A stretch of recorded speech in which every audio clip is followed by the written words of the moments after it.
Phận làm con gái chưa một lần yêu ai, nhìn về tương lai mà thấy như sông sông đường dài.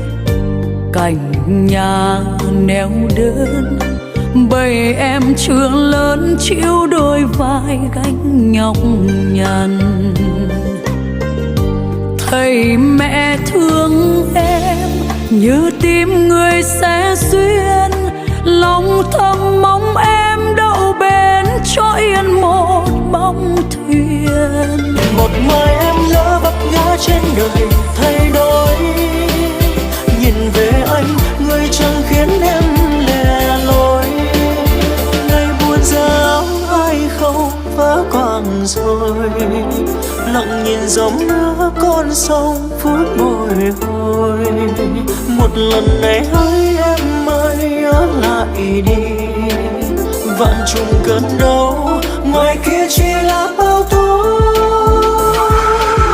Trời ban ánh sáng năm tháng tư về, sáng ai về chung lối. Người mang tia nắng nhưng cớ sao còn tận tôi. Một mai em lỡ vấp ngã trên đời thay đổi, nhìn về anh người chẳng khiến em lẻ loi. Người tôi vẫn nơi ấy, người thì kịp phần sau năm ấy cũng rơi không về.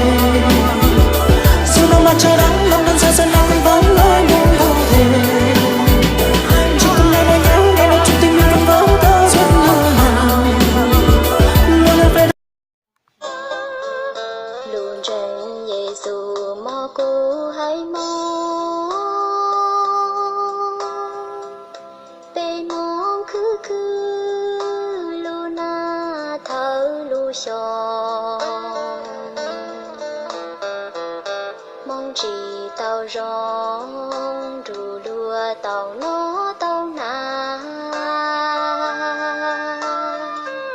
mong ô luna cho nhẹ nhỏ về ya sa luôn rèn và trừ mò cô hay mò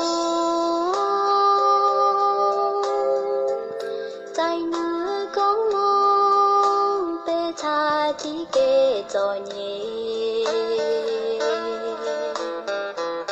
bê tu hao kê vừa đó mong tu chân chân mò sa tuôn rơi mua lan sương nhung trâu chế